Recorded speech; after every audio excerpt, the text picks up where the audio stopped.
At home, I usually began crying openly as soon as mother sentenced me to a spanking. At school, all spankings were given by the nurse, Mrs. Bigwither. The teacher would call her on a special phone, and she would come collect the unhappy since her office was in the basement far from the ears of any students. I always started crying earlier when spanked at school too.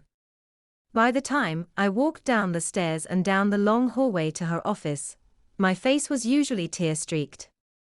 Mrs. Bigwither always made me stand in the corner while she finished what she was doing. She never finished in less than 5 minutes.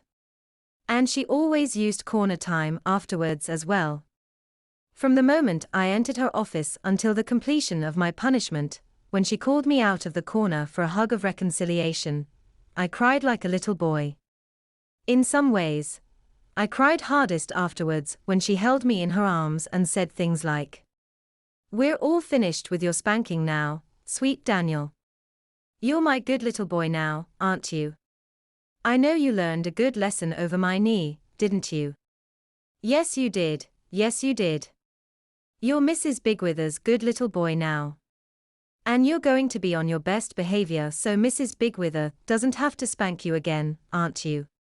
That's my good little boy." It's clear that spanking helped a lot, didn't it? Yes it did. If you behave like a naughty little boy again, you're going to get another spanking from Mrs. Bigwither, aren't you? Mrs. Bigwither doesn't like to spank you, but sometimes she has no choice, does she? Are you going to be a good little boy for Mrs. Bigwither from now on?